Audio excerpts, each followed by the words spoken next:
What's up, guys? I'm experimenting some new things with the lighting in this room, so if it looks a little darker than usual, whatever. But I want to talk about Dune. Officially, I've seen this film twice. This is going to be a spoiler-filled video, breakdown of the film, my true thoughts. We're going to keep to a script level basis, but this film, basically, if you guys didn't know, is followed by our main character, Paul, played by Timothée Chalamet, and we get to understand a lot about these characters in this world of Arrakis, where spice is the main resource. This race is, human race, I guess you'd say, is in danger of survival, so they need to go to Arrakis to end up getting spice, which is one of the most rare but useful resources left, which is really cool to think about. But they're not alone at Arrakis. There's also the Emperor and I'm gonna call it the bad team that are also as well going for spice. So that's basically the sum up of the plot of Dune in a way, but let's talk about some of the things I want to get out the way first of all. First and foremost, I have not read the novels and I have not seen the 1980s David Lynch Dune film. So I went in this film open-minded, right? So I did come out liking the film, but one of the things that I just didn't know, I wanted to see it again to pick up more ideas. So now I have, right on my phone, right, a full-fledged pros and cons of what I really truly liked about the film. Spoilers, but let's get into it.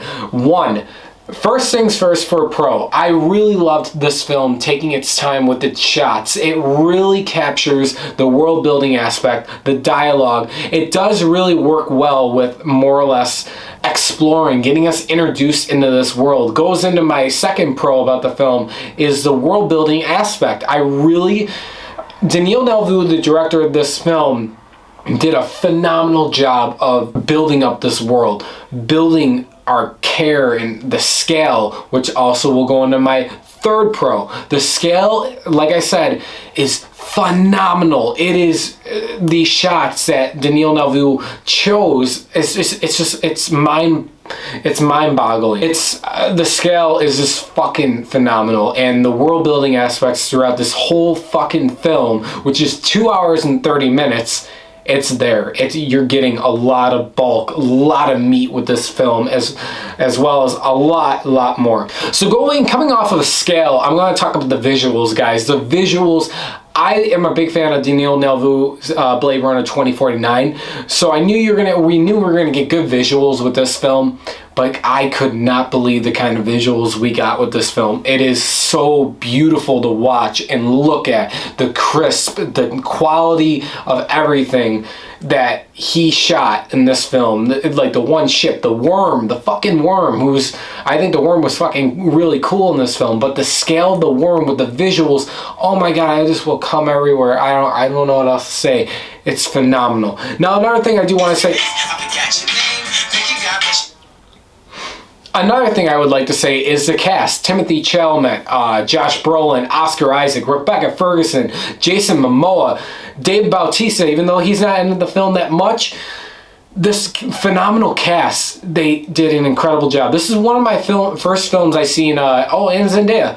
One of my first films I actually seen Timothée Chalamet in, and I really love this kid as an actor. I think he's a phenomenal actor. He's got a really bright future, so I actually cannot wait to see more of him, and I will look out for more films with him to watch. Another thing I love is the tech in this film. I love the hologram thing they put on where it like turns red when like a knife or a dagger is really close to them and it could kill them, but if it just hits them like a one-off or like they just dodge it. It's like a shield. I really thought that was pretty fucking cool. The swords, some of the other weapons and the gear in the film were pretty fucking badass. I thought were really cool.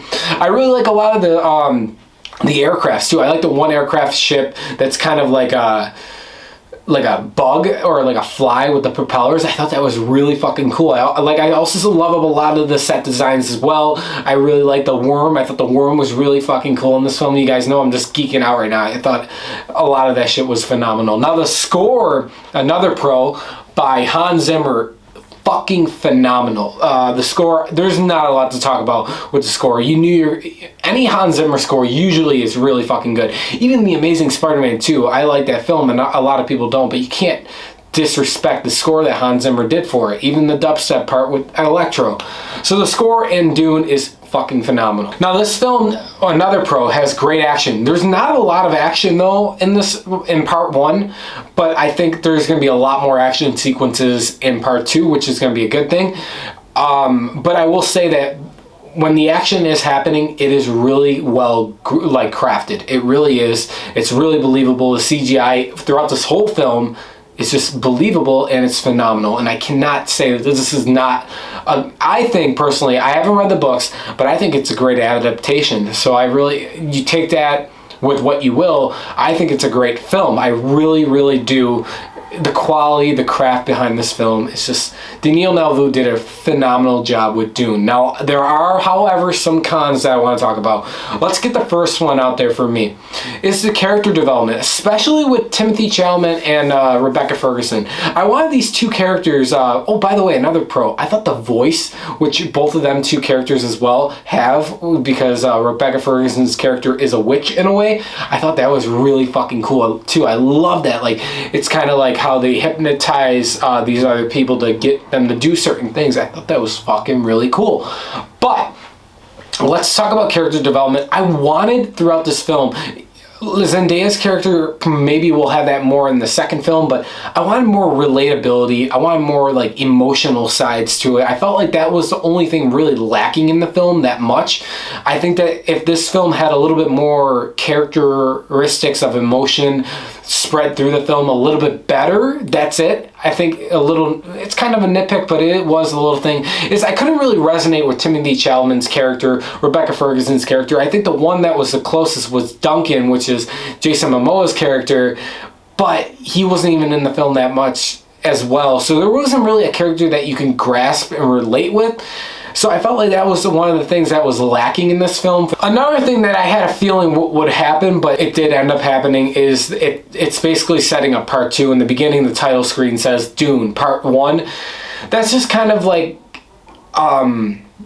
it sucks because with WB right now, they have not greenlit officially Dune Part 2. So making a Part 1, and then if for some reason Dune Part 2 doesn't get greenlit, shot yourself in the foot. You guys know what I mean? So that's where I get nervous about, because if you just say this is Part 1, that's it, this film would be an easy 3 out of 10 if there was no other follow-up right now. But we know there's supposed to be a follow-up to explain the rest of the novel or the books. So, I mean, that's why I'm holding out, like, with my rating. I'm going to rate it as Dune Part 1. So those are my two main gripes with the film for the most part, I think. And obviously, it lacked action, and I think we're going to get a lot more of that as long as the sequel gets a greenlit. I think there's going to be a lot more action heavy in the second film, because they don't need to take as much time to build up the world of Dune. So guys, overall my rating of this film is officially, if my eyes look heavy, I'm a little bit tired, but my rating is officially an 8.5 out of 10. This is a phenomenal film. It really is. Like I said, some things that did tick me off, which was some of the character development. You really couldn't relate with these characters. That was my main gripe with the characters. Also, basically the Dune Part 1 thing, it did tick me off, and the lack of action. But when the action is in the film with the incredible visuals, phenomenal cast, and phenomenal score, it all meshes up into a fucking great film, guys. I will say that right now. But guys, I do want to talk about quick side note, Dune Part 2. Now, I really hope this Dune Part 2 gets a green light. Why didn't they film these two films back to back? Warner Brothers, fuck you for that. Fuck you, Warner Brothers. But guys, overall, let me know your guys' thoughts on Dune. Did you guys like it? Did you hate it? It's going to be a 4K Blu-ray fucking purchase for me. And you guys know, a fucking giveaway, of course. I cannot wait to watch this film again. I'm going to save the flavor, though, definitely, until it comes out on 4K now. I watched it twice. So once we get the 4K release, I can send HBO Max. Watching it with a stream will never compare to your physical media. But guys, thanks for watching. I hope you guys have an incredible day. Subscribe for more, guys. There's going to be a lot more videos really soon. Really soon. Trust me, a lot more giveaways coming. Thanks for watching, guys. Subscribe for more, and I will see you guys real soon.